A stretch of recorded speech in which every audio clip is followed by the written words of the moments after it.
Ladies and gentlemen, free unequip event. All right, there we go. Clap it up, everybody. Yes, yes, yes, yes. Oh, we've come to this point where it's just. Let me hold on. Let me just boost this up real quick. It's monumental. 200% zoom. Equipment, accessories.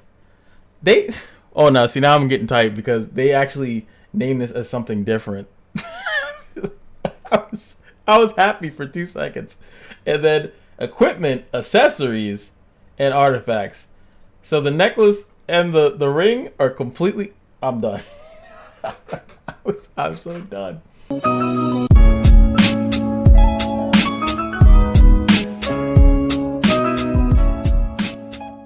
What's going on, guys? It is your boy Cash, and we at least have that one event, right? We gotta count the victories. Before I do say anything, by the way, the last video that I did put is a giveaway video. If you guys want to get into that, feel free to go over there and click onto it, leave a comment, and I won't talk too much about that because I'm not gonna be talking about. And then I'll be doing that video later on in the day, who won that and stuff like that. But we're gonna be talking about here about the update. The dates of the Uppers European server launch, I don't care because I'm already on global, but hey, you know, that's good for them.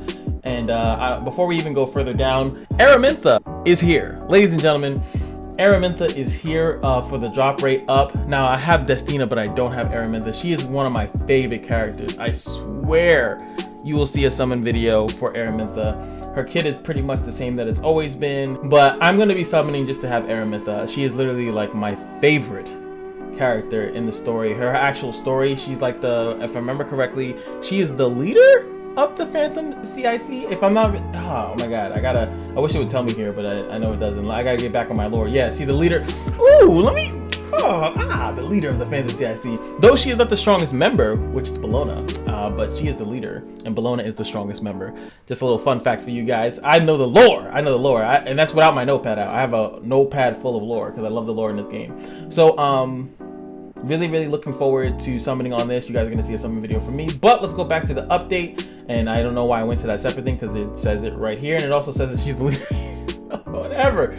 All right, I had to read up on this chick to make sure I knew what I was talking about because it was a little weird because I didn't know what her S2 and S3, like the names of them were. So now I'm here, and now we see exactly what she's actually getting. So here, the difference here for the actual specialty change is that now her S3 is going to dispel 2 debuffs, which it didn't before. It did do the HP recovery, it did do to 1 ally, and it did do the combat readiness push for 50%, and the target's max health is how it heals, and then the soul burn gives it to all allies. But the only difference here is now it dispels 2 debuffs. So you pretty much are going to be doing this if you want a dispeller. So if you want her to kind of dispel 2 debuffs for you. Now we go down here to the actual skill tree, and you're going to see that she's going to get effective resistances. She's getting more health. Now she gives AoE effective resistance by 5%, which is pretty low. The sleep chance here going up by 15%. So now for me, I had to go see what does that put it at? So currently her thing is 25. You can Molagor it up for 40. And then if you were to get this skill tree, it would go up to a 55% chance to sleep. So S1 with a 55% chance to stun effectively or to put them to sleep is pretty good. I know Bow's is definitely higher than that, but that is still pretty good. A 55% chance to stun, and if you Molagor invest it at least to the level 4, I think that's pretty decent.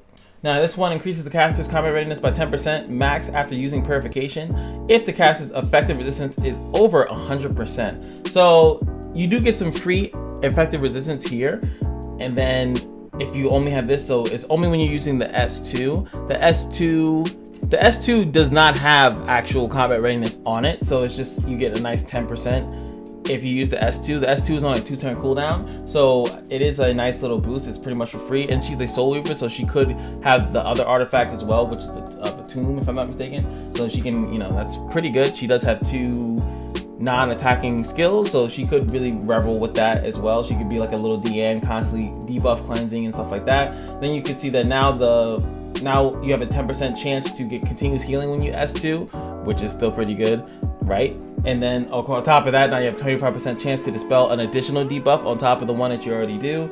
Then again, another thing, a 50% chance to, on your turn, have the cooldown of purification just just comes right back up, which is, you know, it's weird that they did so much on the purification. I thought it would have been cooler to have it on the S3, because the thing that's changed is her S3, not her S2, but this is just a whole crazy thing to make her S2 really, really good. Free combat readiness, free reset, 50% chance to reset it, 25% chance to strip an additional buff, and a 10% chance to get continuous healing for 1 turn on all allies when she S2s. So, and then also the last thing here is that it will heal all allies regardless of if they have debuffs or not. So just makes her overall just a lot better of a character. Are you gonna use this over other characters? I guess that depends on your inventory, because it's really hard to descend. Like, do you need this type of debuffers? But she, you know, she looks like she's stacked. I think a lot of people, especially newer people, are definitely going to invest into her. People with like Destina are not really going to be interested too much into this, but her fact that she gets so much effective resistance might be something cool for that. Look at this, is 30, what is that, sorry, 40 for free, and then like this extra additional one, so 45 effective resistance just sitting there, and then you can really push that over. So she might be really, really hard to debuff. She's cleansing like a mofo, putting immunity as well. How long? 2-turn immunity on top of that. So I don't know. I think she might actually be a little bit of a problem and really good for the meta. But what is her speed? Her speed is 94, actually a little bit faster than like Angelica. So not that bad, actually. Not that bad. Now let's look at what it's going to call. Eliminate 500 spirits, which is really easy, especially if we can find that lovely stage. I'll try to look out for you guys, see if we can get that stage. Shiny enchantments. Now when you see stuff like this for the catalyst, it's very easy to do this. Acquire 3,600 adventure points.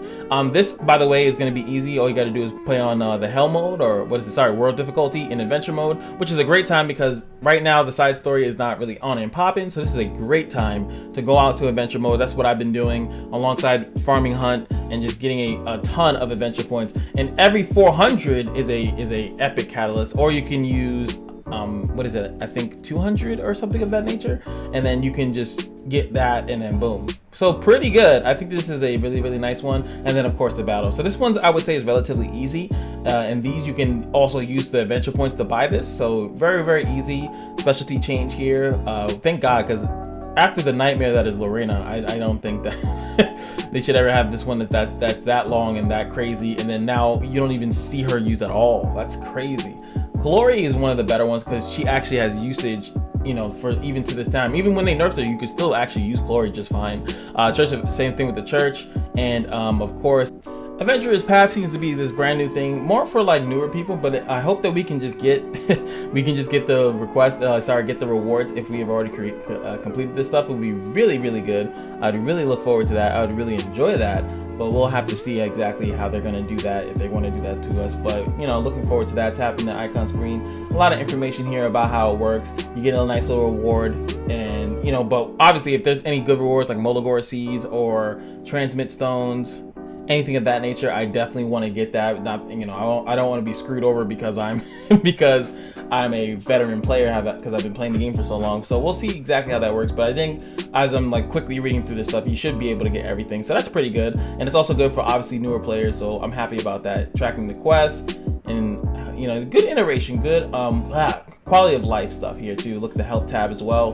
Give you a little description of everything. Remember when they said they were going to add ways to level up your guardians? Yeah, that hasn't happened. All right, so next up we're gonna have the Aether getting a nice little buff, it seems here. Well, actually I haven't read it, so I don't know if it's a buff, but I would just assume it's a buff, and it is a buff. Attack 40%, 40% chance to decrease speed. That's pretty good for the S1. They changed his skill enhancement of the Whispering Spirit also, so it now it's before damage dealt and chance. Oh wow, they made it go down. Oh, I see. So they changed it. Okay, so I see. So they changed it that it's still max 50%, but it starts off stronger, so it's better on base. Weird that they chose to buff him up though. And adjustments have been made to the guard, which is I think is S3, where he gives everyone. Now it cleanses. Oh, so they're really trying to help out.